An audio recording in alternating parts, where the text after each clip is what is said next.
جوړې بیخي ټایټ ورایټ یې ګورم مهرباني شکر دی تاسو ښه یاست خیریت دی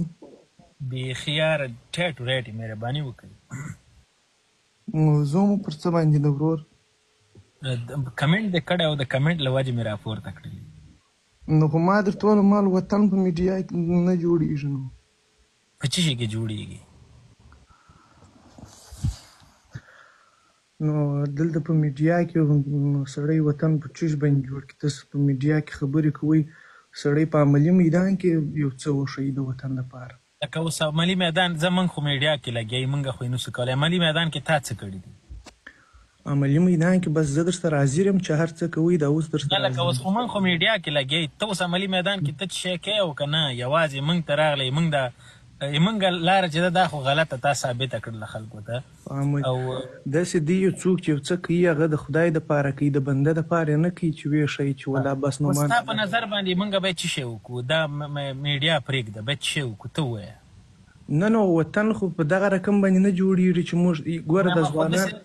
ګوره دسترخوان باندې شوروا ایښې ده د ما ته وایي چې دا شوروا مه خوره ځکه چې دا دې معدې ته درد کوي زه ته وایم ښه چې شوروا ونه خورم څه شی وخورم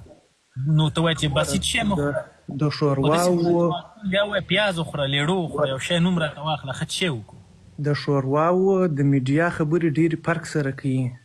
ګوره دلته د ځوانانو فکرونه موږ تاسې ور اړو وو یو طرف بل طرف ته بارکزی صاحب بلې ورور یو د یو هېواد یا یو حکومت چې چلیږي هغه په درې قوو چلیږي صحیح ده که نه مقرنه قوه ده اجرایه قوه ده قضایه قوه ده ماډرن سټیټ چې ده په څلورو قوو چلیږي چې یو میډیا ده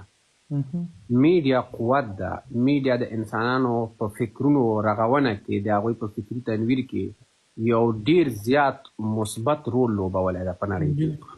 دغه میډیا ده چې تا کنټرولوي میډیا ده د تا نه خبرې راباسي تا ته فکر درکوي تا نه بیرته فکر اخلي تا ته ښه لاره هم درښیي تا ته بد هم درښیي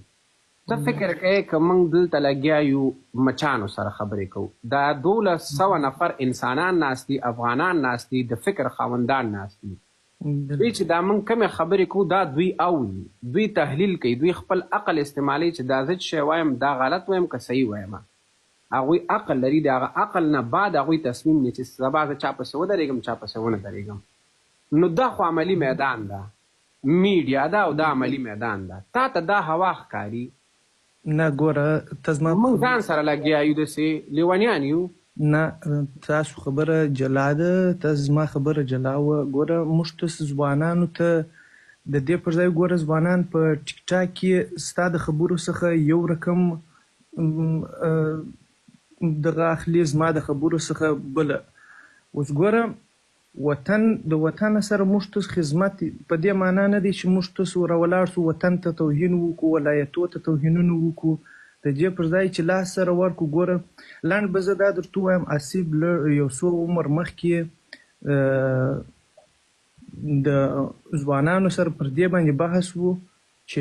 هغه ورته ویل چې راسه موږ ته په عملي میدان کې د وطن سره د غریبو د یو مسکین د یو فقیر لاسنیوی وکړو د یو کونډې د یو یتیم لاسنیوی وکړو په عملي میدان کې نو عملي میدان خو اوس ګوره ستا خبره دا نه ته ماته وایې په عملي ته د میډیا د لارې خلکو ته دا ورښیې چې ولایتونه ټارګېټوې څنګه یې ټارګېټوې څه مطلب دی د ولایتونو د حسیب جنګ په میډیا کې هغه د طالب سره دی مګر دی ولایت سره نه ده د جهالت او دیکتاتورۍ سره ده د طالب په ده ډېر ګران ده طالب د افغان ده دی وایي دیکتاتوري څنګه د افغان دی هغه یې مني نه ده سره خود یې نه دیکتاتوري نه مني طالب مني وایي د سیاسي ګوند دې جوړ سي انتخاباتو ته دې ودرېږي که خلکو رایه ورکوله بلکل هغه د ما مخکې دا ده قبول دی دا که نه دی دا قبول سیاسي ګوند جوړ شي خلکو ته د ازادي ورکړي خلکو تعلیم کې کار نه لري خلکو ازادي کې کار نه لري انتخاباتو ته ودرېږي که رایه وګټلې دا د سبا المؤمنین د دم همدغه ملاحبه